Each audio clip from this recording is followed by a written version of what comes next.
Global economic collapse is taking place. I've gone through country after country disclosing the details, and today, without further ado, we are going to get into Australia. There's been a lot of demand for me to make a video on this, so I appreciate you hanging in there while I collected this data. Here are 5 reasons why Australia is facing an economic crisis. You came here for the truth, and so let me unveil that for you today.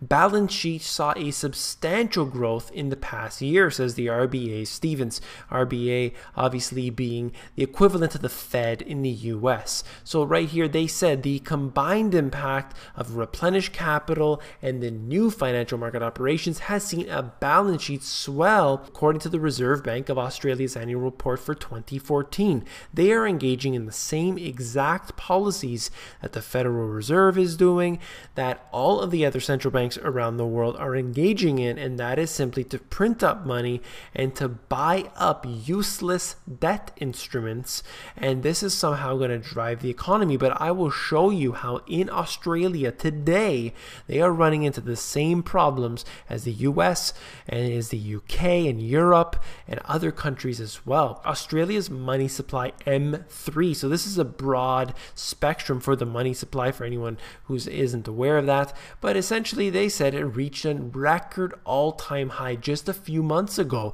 and that is very telling. You can see in the graph that it is increasing month after month on average, and this is no different than other countries around the world. They need to keep this system going, and the only way they have is by printing money. And of course, some people call it credit expansion, some call it quantitative easing, whatever you want to call it. It is simply printing money out of thin air and handing it to the banks.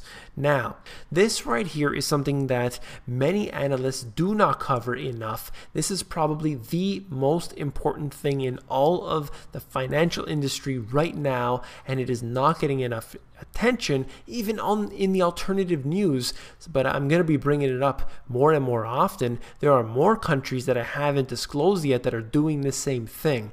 So at the very beginning here at the top, it appears that there's a wide consensus that a bail-in would considerably expand the buffer, would further assist in the mechanisms for the protection of depositors, and importantly, would create a system where it is less likely that the taxpayer will be dragged into the crisis. That's the Financial Systems Inquiry Chair David Murray. So let's just repeat myself here by he's saying that they want to do a bail-in because this is going to be better than a bailout. The bail-in, for anyone who doesn't know, is essentially what they did in Cyprus, and that is they took money directly out of the accounts of the people in Cyprus. They actually reached their hands in, used that money to recapitalize the banks, and they did this successfully, and this has now been the talk of the town on this channel, I assure you, because it is so important. As we watch country after country failing, we watch Europe dipping into the 3rd recession now, we're going to see bail-ins taking place all around the world. Many are very skeptical of this. However, number one, it has happened once before, and number two, they are setting up the foundation for these laws to be put into place, or regulations, won't even be a law, to put in place that they can go ahead and do this. We saw this in the 2013 report in Canada, suggesting that they will do, the action plan said that they will have a bail-in regime. This also I disclosed in Germany, the same thing. In Australia, they also took dormant accounts from people, and it was only after a few years of so-called dormant, no activity on the account, that they took that away from people. 1 in 8 Australians are living in poverty, and this is big news right here out of Australia, saying that the ACOSS, that's the Australian Council of Social Service, says that the equates to 2.2 million people living below the poverty line in Australia, and close to 600,000 of them are children. Pretty shocking statistic. You know, a lot of the Western nations don't consider the fact that we have poverty, and this goes for Australia as well. Poverty is very big, and it is expanding as the economic crisis gets worse. I'll go on, and because this connects in, broke retirees take over Australia's caravan parks. You could see this, how many of these individuals need to downsize and they need to reduce their costs, and they're doing this in this instance by moving into these caravan parks to find more affordable housing. That's something that's also an issue in Canada and other countries around the world, where real estate prices are booming so dramatically that it has gone against all of the economic forces. When you look at the income to the price of real estate ratio, you see everything is out of whack. So let's get into more information here. This is very important. The share of low wage paying jobs by country in 2013, you can see Australia is near the top of the list for this. And what this means is that they are not getting high paying jobs any longer because the Western nations ship their jobs overseas. You've heard me talk about this multiple times before, but it's a fact that Australia, just like the rest of the countries, Canada and the US included, have taken their jobs and forced them overseas, and now what we have are service-based jobs, retail jobs that pay a fraction of what the manufacturing jobs did. And a lot of the technical jobs, the information technology sector, are being pushed over into third world as well. So we're seeing a lot of jobs that should be in these countries, and of course they are no longer going to be there permanently. That is very important. Australia is paying the price for our reliance on exports. And this is the Business Spectator saying this. And this is a very important factor because you want to have exports. It is very important. But also you want to have domestic consumption, because when we have this globalized world, you want to have your own people buying your own things to stimulate the economy. That's the difference in China. What's happening right now is you have a lot of people moving into the cities, and that is spurring economic demand within the country itself. It makes a big difference. But let's stay on this article here. What they said, net exports, the main driver of growth earlier this year, have deteriorated sharply, and that is because of the economic struggles that we're seeing all around the world.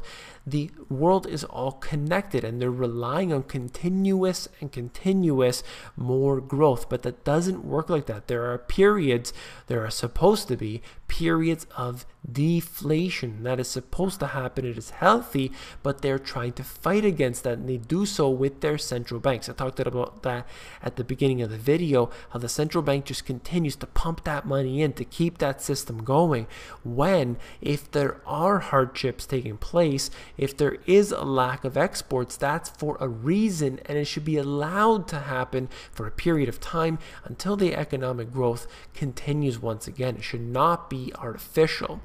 This here is another issue, talking about consumer prices being increasing right now. Of course, that puts a big burden on the individual citizen. And they also said this: house prices, property prices, and vehicle charges also increased. That's what we're talking about when we have inflation. You're talking about your food, energy, you're talking about, in this case here, house, property, and vehicle charges all going to the upward direction, and this is not factored in often with their fake numbers that they give us. The inflation rates in here, I believe, is 2.3% according to their CPI, but we know that does not include everything. That doesn't factor in the cost of living expenses, and that is why these numbers that the government provides us with are inaccurate. In my book, I talked about Australia set to introduce the tax, the carbon tax that is, in 2012, which plans on reducing carbon emissions from manufacturing. moving. And just want to say that they ended up scrapping this tax, thank goodness. These regulations make the West more poor and developing world more industrialized. Carbon taxes will be detrimental to the economies of those who are forced into this. I predicted that before it happened, and it's pretty obvious that when you put a tax on someone or a country, you will have growth that is slowed down. In Canada, we have carbon taxes indirectly on many of our items, and you can see this with they call it eco fees on certain products, and this right here doesn't do anything to save the economy at all. It just siphons more money into the government's hands, and that's what all taxation is essentially. Right here, this is the RBA discussing measures to cool the unbalanced housing market. And that's what we have, this statistic out of Bloomberg, just basically saying that there is a lot of investors pushing up the prices. This is happening in Asia as well. And this is right here what they said: the composition of housing and mortgage markets is becoming unbalanced, with new lending to investors being out of proportion to the rental housing share of the housing stock. And you're also seeing inflation rates in certain countries where they want to hold on to their wealth, and they do so by looking abroad. And Australia is one of those countries where individuals, for example, from China, are buying up the properties at record amounts. So this is because of something that's happening in their country affecting someone else's country, in this case Australia.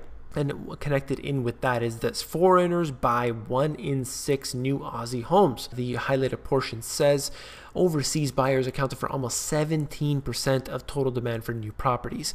This foreign demand might be great for the economy as a whole, but you can look in it deeper from a different light and realize where is the domestic demand. And when their people in their own region are unable to afford the homes, this spells a crisis for the future.